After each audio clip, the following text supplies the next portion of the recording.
La foi est indispensable pour nous permettre de triompher, d'obtenir la victoire. En nous livrant entièrement au Seigneur, nous devons croire aussi que Christ a déjà commencé de nous gouverner et qu'il vit vraiment à travers nous. De même que Christ vivait dans le corps que lui donna Marie, de même aussi, il vit à travers nous.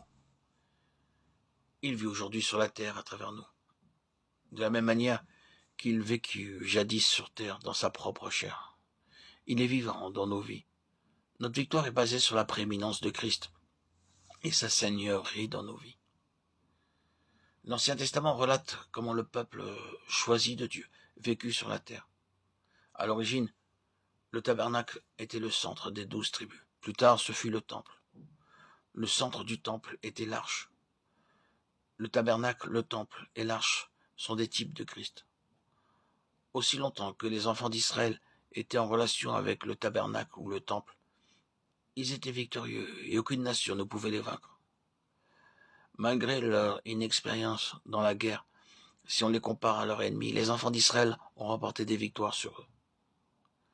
Mais lorsqu'Israël a délaissé le service du temple, ils furent emmenés en captivité, et cela malgré la puissance de ces rois ou leur sagesse. Toute la question réside dans une seule chose. Avait-il offensé l'arche, le tabernacle ou le temple?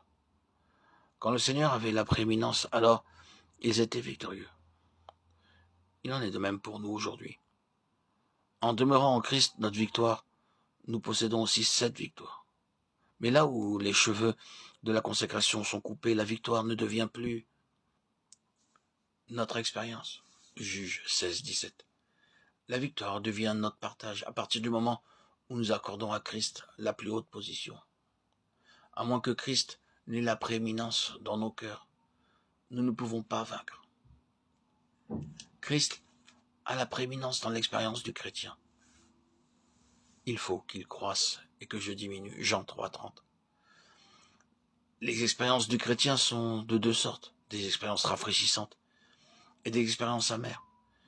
Dieu nous fait passer par des expériences rafraîchissantes ou amères de la vie, avec pour seul objectif Christ en tout le premier. La réponse à la prière est une de ces expériences.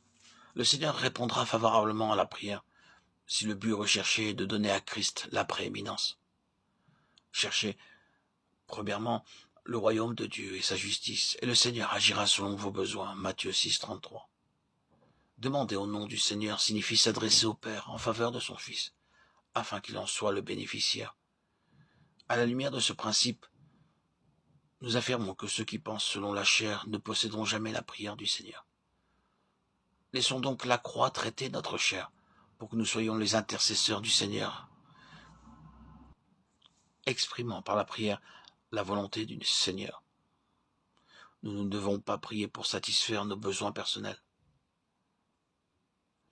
L'entrée dans le sanctuaire est l'expérience de tous ceux qui mettent Christ à la première place.